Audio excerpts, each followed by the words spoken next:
One day the world will know that Allah was right.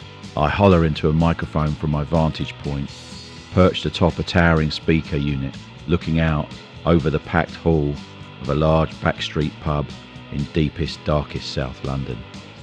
My pulse races as beads of perspiration drip down from my shaven head into my eyes.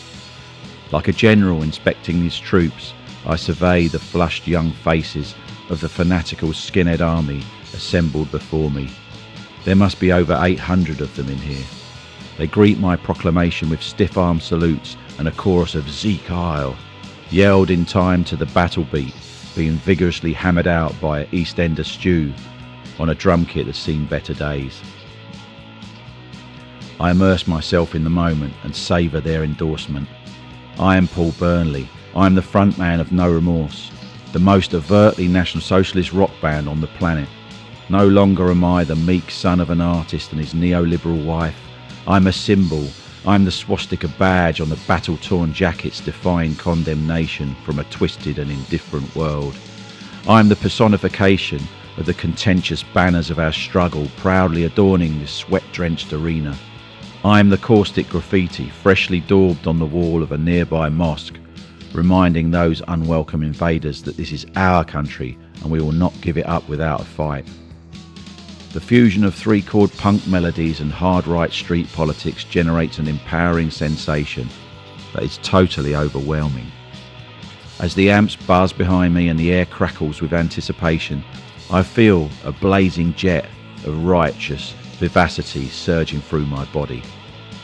Every knockback, every dismissal, every rejection, put down and embarrassing failure in my life has been rebuked and avenged in this one moment. I delight in the crescendo of a newfound confidence. At least that's how it feels. Tonight I'm a somebody, not an aimless pedestrian whose only concern in life is their avid absorption of a culture devoid of morals and fueled by inane consumerism. My life has a purpose, an ideal for the betterment of my country and my people. I have never felt so determined in my choices. I am a National Socialist and nothing in this world is ever going to change that. My goal appears in stark, bold capital letters before me. Everything outside that objective is to be extricated, and that which cannot be removed shall be suppressed. Furnished with a blend of Nazi flags and Union Jack standards, the auditorium has been transformed into a poor man's Nuremberg rally, done Cockney style. Around the periphery of the hall are the girls, some of whom boast short feathered haircuts and working men's boots. Alongside the skin girls are boys too tough to tango, and menacing characters that only boogie on broken bones. In the deep recesses of the building, makeshift stalls are flogging records, posters, t-shirts and badges. One skinhead is doing a roaring trade in fanzines and books you won't find in your local library, from the racialist pulp fiction of the Turner Diaries to Hitler's Jew-baiting manifesto, Mein Kampf. The new stormtroopers are stocking up on propaganda and essential listening. As all copies of our debut album, This Time the World, swiftly sell out, I'm reminded of a quote from my friend and mentor, Screwdriver frontman Ian Stewart, who rightly professes, "A pamphlet is read only once, a song is learnt by heart and repeated 1,000 times. Therein lies our power." The pub landlord is upset at being hoodwinked into hiring out his premises to racists, but is no doubt aware that cancelling at such short notice with hundreds of parched combatants eager to see their favourite bands could prove disastrous. It is thirsty work being a soldier of freedom, and by the end of the evening, his till receipts will more than make up for any pangs of social conscience. The air is thick with tension, and although no crime has been committed, a police raid is a distinct possibility. So too is a battle with local ethnic minorities or anti-fascist activists. It will soon be the 7th anniversary of the Southall riots where, besieged in the Hambra Tavern, a venue not too dissimilar to this one, skinheads joined forces with the police in a desperate attempt to beat back the Asian gangs who were showering the place with bottles, bricks and petrol bombs. That night the pub was burned to the ground and skinhead notoriety became front page news once more. I launched myself from the speaker, my makeshift cape emblazoned with a South African white supremacist 3/7's emblem flutters behind me as my glittering commando boots find the wooden floor of the platform with a thud. This showmanship has been gleaned from observing the antics of skinhead legends such as the Ovaltine Screwdriver and Brutal Attack, who I've followed passionately since the age of 14. This is mixed with the bravado of glam rock stars like Sweet and Gary Glitter, and a touch of the stage theatre of heavy metal Vikings Manowar. The result is modern day entertainment Nazi style. Our raison d'etre goes way beyond show business, each word booming out from the ink-black sound towers, every firebrand slogan borne proudly across our chests, and every controversial nationalistic album cover is an example of our dogged commitment to bring the race traitors to their knees and deliver National Socialism to the people of our long-suffering island. Eyes follow me as I begin strutting across the stage, waiting for the music to kick in. Right on cue, I feel the deep shudder of Archie's muffled bass lines, and we're back in full flow. A screech of feedback cuts through the air like a stray lightning bolt, hastily followed by the deafening power chord as guitarist and the band's founding member Vinny strikes his counterfeit Fender Stratocaster with gusto. This is the wall of noise upon which I lay the simplistic, anger-laden vitriol that defines us as the band No Remorse, and demarcates me, Paul Burnley, as their vociferous provocateur. The tattooed peacocks in the bear pit before me, in their bootboy uniform of rolled-up jeans and Dr. Martens, continue to stomp around in a loose rugby-style scrum. I'm irked by the jarring vision of a gormless bonehead in a bulldog breed t-shirt who, through his drunken motion and governed by the tide of the melee, gives a flailing wrong-armed salute. This gaunt and ill-looking figure, hair cut to the bone, erodes the self-induced propaganda of the mind. My impression of us as an army of resolute strength and discipline and righteousness temporarily evaporates. He is a passing aberration that I swiftly put out of my mind. I disregard, too, the fact that right now we are but a fleck of dust on the shoulder of the nation's political consciousness. Instead, I regard us as the proverbial acorns of a strong and honourable tree, slowly waking from an almost eternal slumber, whose roots run deep into the sacred soil of our racial heritage.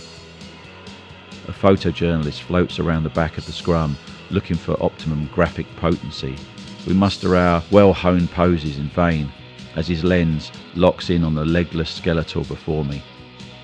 No doubt our news story will be made so unappetising that our inky faces on page 22 of a red top will be deemed unworthy for anything but chip wrappings. The fact is, they are worried about our movement, and whatever venom spews from their typewriters, we'll revel in the glory all the same.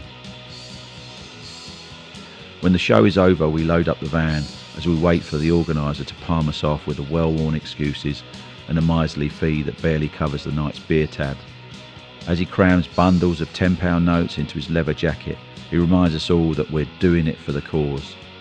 We converge with our supporters and leave the venue en masse and laud it loudly as we wreak havoc in the local vicinity. For now, I glory in the spotlight as I command the stage of the rabble-rousers Bacchanal, utilising the intervals between songs to let loose a diatribe against communists, drug pushers, the murderous IRA, and the instigators of this cesspit they call the multiracial society. The only problem with labelling everyone scum is you're soon left with the inability to distinguish the different levels of hate one should reserve for the various targets of one's venom. No one complains, and one thing's for sure, there'll be a few more Hitler salutes before the night's over. "We're all white," I shout, as punches are thrown before me in the ruction as one skinhead objects to getting a whack in the face from a flailing arm in the mosh pit. "Don't fight each other, show some unity," I plead. I've witnessed these things get out of hand at skinhead gigs, and the place being trashed is always a real possibility. Security moves in, nipping it in the bud. Mad Matty Morgan, a BM hardman from East London, joins us on stage, and we kick on with the crowd favourite Smash the Reds. Morgan, joining in on the choruses, has animated the crowd further, and the song ends in a frenzy of Zeke Isles. Our set over, I grab a drink and watch Brutal Attack enrapture the crowd. Their album Tales of Glory is never present on my record player at the moment. They provide a far more polished sound than us, but rather than envy them, I'm delighted they're on our side and lead a growing stable of right-wing skinhead bands that have aligned themselves to Blood and Honour, the organisation that I helped form last year with Ian and Des from Screwdriver. Before the night is over, Ian's band has taken to the stage to perform a short set that lights up the room, reminding everyone who rules this roost. 6 songs in and I'm invited to join Screwdriver on stage, alongside Brutal Attack vocalist Ken. I'm singing backing vocals to my all-time favourite song, Free My Land. We were the country that had everything. We were the country Rule Britannia, we would sing. We were the country and we could never lose. Once a nation, now we're run by who? We want our country back now. The night just couldn't get any better.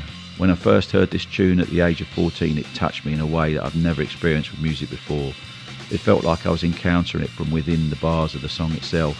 A punk ballad about the grip of the evil twins of communism and capitalism on my beloved country. It delivers everything I feel deep down, and here I am on stage performing it with Ian and his band. I turn to flash a grin at my brother, who's ensconced behind his drum kit, banging out a final drum roll that brings the song to its conclusion. He knows what this means to me. It means the same to him. We used to listen eagerly to any Screwdriver material we could get our hands on when we shared a bedroom as teenage boys. Old records, bootlegs, live recordings, demos and tapes of practice sessions. We lapped it all up. And now, here we are sharing a stage with our heroes. This is a night I won't forget in a hurry.